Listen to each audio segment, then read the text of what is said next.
Hi hello ನಮಸ್ತೆ, ನಾನು ನಿಮ್ಮ ಮೋಟಿವೇಶನ್ ಸ್ಪೀಕರ್ ಡಿ ಡಿ ಅಂದರೆ ಡೇರಿಂಗ್, ಕೆ ಅಂದರೆ ನಾಲೆಜ್.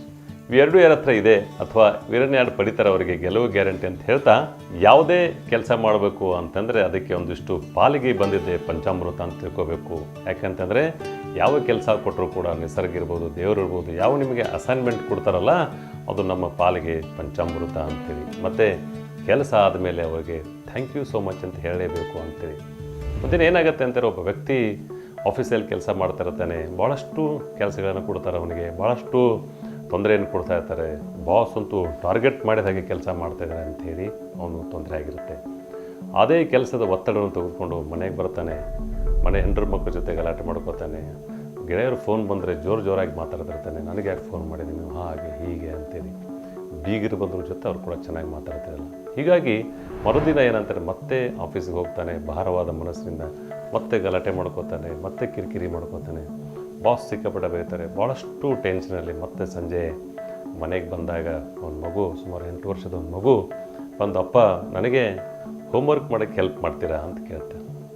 ಇವನು ಕೋಪದಲ್ಲಿರ್ತಾನೆ, ಅವಳಿಗೆ ಜೋರಾಗಿ ಬೈತಾನೆ. ಅವನಿಗೆ ಏನಂತಂದರೆ, ನೀನು ಹೋಮ್ವರ್ಕ್ ಮಾಡೋಕ್ಕೆ ನಾನು ಇರೋದಿಲ್ಲ ಅಂಥೇಳಿ ಜೋರಾಗಿ ಬೈದು ಕಳಿಸ್ತಾನೆ. ಆ ಮಗು ನೋಡ್ಕೊಂಡು ಕೆಡ್ಕೊಂಡು ಮನೆಗೆ ಒಳಗಡೆ ಹೋಗಿ ಮಲ್ಕೊಂಡು ಬಿಡುತ್ತೆ. ಅದಾದ ನಂತರ ಸುಮಾರು ಒಂದು ಅರ್ಧ ಗಂಟೆ 1 ಗಂಟೆ ಆದ ನಂತರ ಏನೋ ಕೋಪ ತಣ್ಣಗಾಗತ್ತೆ. ಮಗು ಏನೋ ಕೇಳಕ್ಕೆ ಬಂದಿತ್ತಲ್ಲ, ಹೋಮ್ವರ್ಕ್ ಮಾಡೋಕ್ಕೆ ಹೆಲ್ಪ್ ಮಾಡಬೇಕು ಅಂತ ಕೇಳಿತ್ತಲ್ಲ ಅಂಥೇಳಿ ಮಗು ಹತ್ರ ಹೋಗ್ತಾನೆ. ಅಷ್ಟೊತ್ತಿಗಾಗಲೇ ಮಗು ಮಲಗಿರುತ್ತೆ. ಆ ನೋಟ್ಬುಕ್ಕನ್ನು ತನ್ನ ಮುಖದ ಮೇಲೆ ಇಟ್ಕೊಂಡು ಮಲ್ಕೊಂಡಿರುತ್ತೆ.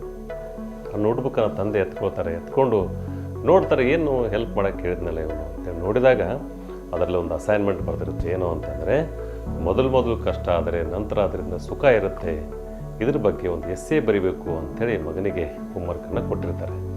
ಇದೇ ಹೋಮ್ವರ್ಕ್ ಮೇಲೆ ಮಗ ಒಂದು 4-5 ಉತ್ತರಗಳನ್ನು ಕೂಡ ಬರೆದಿರ್ತಾನೆ. ಮೊದಲಿಗೆ ಏನಂತಂದರೆ, ದೇವರೇ ನೀವು ನನಗೆ ವಾರ್ಷಿಕ ಪರೀಕ್ಷೆಯನ್ನು ಕೊಟ್ರಿ, ಭಾಳ ಕಷ್ಟ ಅನ್ನಿಸ್ತಾ ಇತ್ತು, ಆದರೆ ಎಕ್ಸಾಮ್ ಮುಗಿದ ಮೇಲೆ ಸಮ್ಮರ್ ವೆಕೇಷನ್ ಕೊಟ್ರಿ, ಭಾಳ ಖುಷಿ ಆಯಿತು, ಅದಕ್ಕೆ ಥ್ಯಾಂಕ್ ಯು ಸೋ ಮಚ್ ಅಂಥೇಳಿ.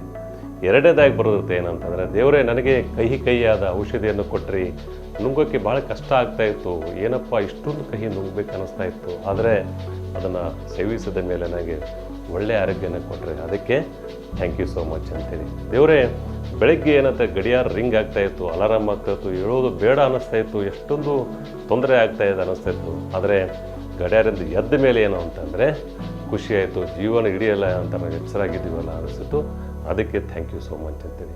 ಕಡೆ ಸಾಲುಗಳ ಒಂದು ವಿಶೇಷ ಬರೆದಿತ್ತು. ಅದು ತನ್ನ ತಂದೆಯನ್ನು ಕಣ್ಣಲ್ಲಿ ನೀರು ಬರುವಾಗಿತ್ತು. ದಯವಿಟ್ಟು ಗಮನಿಟ್ಟು ಕೇಳಿ, ಅಲ್ಲಿ ಏನು ಬರೆದಿತ್ತು ಅಂತಂದರೆ, ನನಗೆ ತಂದೆಯನ್ನು ಕೊಟ್ರಿ, ಥ್ಯಾಂಕ್ ಯು ಸೋ ಮಚ್. ಯಾಕೆ ಅಂತಂದರೆ, ಭಾಳಷ್ಟು ನನ್ನ ಗೆಳೆಯರಿಗೆ ತಂದೆಯೇ ಇಲ್ಲ, ಅವರು ಸಿಂಗಲ್ ಪೇರೆಂಟ್ ಇದ್ದಾರೆ ಅಂತೇಳಿ. ಈ ಒಂದು ವರ್ಡ್ ಇವನನ್ನು ಏನಂತಂದರೆ ಭಾಳಷ್ಟು ಕಣ್ಣಲ್ಲಿ ನೀರು ಬರುವಾಗೆ ಒಂದು ಮೋಟಿವೇಶನನ್ನು ಆಗಿ ತೊಗೊಳ್ತಾನೆ. ಯಾಕೆ ಅಂತಂದರೆ, ಇವನಿಗೆ ಭಾಳಷ್ಟು ದೇವರು ಕೊಟ್ಟಿದ್ದಾನೆ, ಏನು ಮನೆ ಕೊಟ್ಟಿದ್ದಾನೆ, ಹೆಂಡ್ರು ಮಕ್ಕಳನ್ನು ಕೊಟ್ಟಿದ್ದಾನೆ, ಒಳ್ಳೆಯ ಕೆಲಸವನ್ನು ಕೊಟ್ಟಿದ್ದಾನೆ, ಕಾರನ್ನು ಕೊಟ್ಟಿದ್ದಾನೆ, ಎಲ್ಲವೂ ಇದ್ದರೂ ಕೂಡ ನಂತರ ಏನೂ ಇಲ್ಲ ಅಂಥೇಳಿ ನಾನು ಕೋಪ ಮಾಡ್ಕೋತೇನೆ ಅಂತೇಳಿ, ಬೇಜಾರು ಮಾಡ್ಕೋತೇನೆ ಅಂಥೇಳಿ ಅಲ್ಲಿಗೆ ಮೋಟಿವೇಶನ್ ಆಗಿ ಹೇಳ್ತಾನೆ ದೇವರಿಗೆ, ಥ್ಯಾಂಕ್ ಯು ಸೋ ಮಚ್ ದೇವರೇ, ನನಗೆ ಕೆಲಸವನ್ನು ಕೊಟ್ಟಿದ್ದೀರಿ, ಯಾಕೆಂದರೆ ಭಾಳ ಜನ ನಿರುದ್ಯೋಗ ಮಾಡ್ತಾ ಇದ್ದಾರೆ.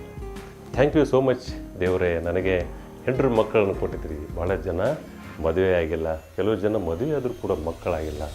ಥ್ಯಾಂಕ್ ಯು ಸೋ ಮಚ್ ದೇವರೇ, ನನಗೆ ಸೂರನ್ನು ಕೊಟ್ಟಿದ್ದೀರಿ, ಭಾಳ ಜನರಿಗೆ ಸೂರು ಕೂಡ ಇಲ್ಲ ಅಂತ. ಅವಾಗ ಯಾವುದನ್ನು ಕೊಟ್ಟಿದ್ದಲ್ಲ ದೇವರು, ಅದರಲ್ಲಿ ನಾವು ಖುಷಿಯಾಗಿರಬೇಕು. ಅದಕ್ಕೆ ಏನಂತಂದರೆ, ಪಾಲಿಗೆ ಬಂದಿದ್ದು ಪಂಚಾಮೃತ ಅಂತೇಳಿ. ನನಗದಿಲ್ಲ, ನನಗಿದಿಲ್ಲ, ನನಗೆ ಅದು ಕೊಡಲಿಲ್ಲ, ನನಗಿದು ಕೊಡಲಿಲ್ಲ, ದೇವರನ್ನು ಜರುಗೋದು ಬೇಡ, ನಿಮಗೆ ನಿಸರ್ಗ ದೇವರು ಏನು ಕೊಟ್ಟಿದ್ದಾರಲ್ಲ ಅದಕ್ಕೆ ಖುಷಿಯಾಗಿರಿ. ಅದರಲ್ಲೇ ಅಂತಂದರೆ ನೆಮ್ಮದಿಯಾಗಿರಿ, ಗೆಲುವು ಗ್ಯಾರಂಟಿ ಆಗುತ್ತೆ, ಮತ್ತು ಸಮಾಧಾನ ಶಾಂತಿಯಿಂದ ಜೀವನ ನಡೆಸ್ಬೋದು ಅಂತ ಹೇಳ್ತಾ, ಮೇಲಿನ ಕೃಪೆ, ತಂದೆ ತಾಯಿ ಆಶೀರ್ವಾದ, ಗುರುಹಿರಿಯರ ಮಾರ್ಗದರ್ಶನ ಜೊತೆಗೆ ಗೆಳೆಯರ ಸಹಕಾರದೊಂದಿಗೆ ಸಾಧಿಸಿ ನೀವು ಈ ಥರ ಯುಗಗಳ ನೆನಪಿಡಲಿ ನಿಮ್ಮ ಆತ್ಮಚರಿತ್ರೆಯನ್ನು.